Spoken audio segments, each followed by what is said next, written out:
અમદાવાદના શ્રી સંતરામ મંદિરમાં મહાસુદ પૂર્ણિમાના પવિત્ર દિવસે પરંપરાગત સાગર વર્ષાનો કાર્યક્રમ યોજાશે। આ મહોત્સવમાં લાખો દર્શનાર્થીઓ ઉમટી પડવાની સંભાવના છે, જેને ધ્યાનમાં લઈ જિલ્લા વહીવટીતંત્ર, પોલીસ અને મનપા દ્વારા સંયુક્ત રીતે તૈયારી શરૂ કરાઈ રહી છે। મેળાના સુચારુ આયોજન માટે તાજેતરમાં ઉચ્ચ અધિકારીની બેઠક પણ યોજાઈ હતી। ભીડ નિયંત્રણ, ટ્રાફિક વ્યવસ્થાપન માટે વિશેષ આયોજન કરાયું છે।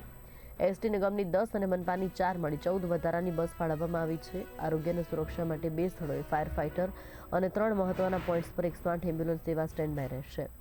કટોકટીની સ્થિતિમાં હેલ્પલાઇન નંબર કાર્યરત રહેશે। વહીવટીતંત્રએ નાના વેપારીઓ માટે મહત્વનો નિર્ણય લીધો છે। ડેપ્યુટી કમિશનરે જણાવ્યું કે મેળા દરમિયાન પાથરણાવાળા પાસેથી પાલિકા દ્વારા કોઈ ચાર્જ વસૂલવામાં નહીં આવે। આ માટે કોઈ કોન્ટ્રાક્ટ પણ નથી અપાયો, જેથી વેપારીઓએ કોઈને પણ નાણાં નહીં ચૂકવવા પડે।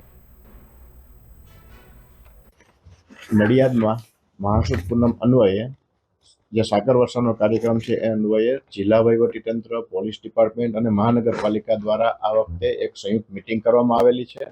આ સંયુક્ત મિટિંગમાં ચર્ચા કરી છે અને આ બધા પ્રશ્નોના હલ માટે, સોલ્યુશન માટેનું પણ અમે આયોજન કરેલ છે।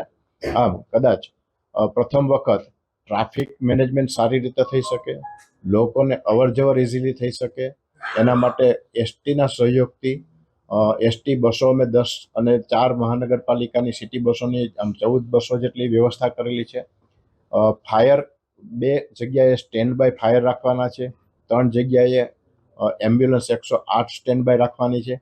એ ઉપરાંત પોલીસ હેલ્પલાઇન નંબર 112 112 ઉપર ફાયર, હેલ્થ અને સર્વિસ આપણને તો નડિયાદ શહેર જે છે એનો મુખ્ય જે માર્ગ કહેવાય એ સંતરામ માર્ગ છે અને એ માર્ગ ઉપર જ સંતરામ મંદિર આવેલું હોય દર વખતે ટ્રાફિકની નાની મોટી સમસ્યાઓ સર્જાતી હોય છે અને ક્યારેક કોઈક ઇમરજન્સી વ્હીકલો જ્યારે આવા સમસ્યામાં ફસાય છે ત્યારે તકલીફ પણ થતી હોય છે। એટલે પ્રજાની તકલીફ નિવારવા માટે આ વખતે એક કોર્ડિનેશન મિટિંગો રાખવામાં આવી આ પ્રસંગ પહેલાં અને નક્કી કરવામાં આવ્યું કે જે આપણો જે અંદરનો સંતરામ મંદિર અને એની આજુબાજુનો મેળા વિસ્તાર છે એ વિસ્તારની અંદર 4 વ્હીલર વાહનો જે છે એ લોકોને પ્રવેશબંધી કરવામાં આવે અને એ વાહનોને પ્રવેશબંધી કરવાની સાથે સાથે બહારથી દર્શનાર્થી આવતા હોય કે જે સ્થાનિક દર્શનાર્થી છે એ લોકોને યોગ્ય પાર્કિંગની વ્યવસ્થા પૂરી પાડવામાં આવે। સાથે સાથે એ પાર્કિંગની વ્યવસ્થાને કનેક્ટ કરીને મંદિરની નજીક સુધી એ દર્શનાર્થીઓને લાવવામાં આવે। તો આ 3 વસ્તુઓનો સહયોગ લેવા માટે, કોર્ડિનેશન કરવા માટે પોલીસ તંત્રે, વહીવટી તંત્રનો અને એસટી ડિપાર્ટમેન્ટ સાથે સાથે મહાનગરપાલિકાનો સપોર્ટ લીધો। તો મહાનગરપાલિકા આ વખતે જે જ્યાંથી અમે લોકો 4 વ્હીલર વાહનો બંધ કરવાના છે તો મુખ્યત્વે આપણે જોવા જઈએ તો એના જે માર્ગો છે એ આપણે ડાકોર નડિયાદ માર્ગ છે।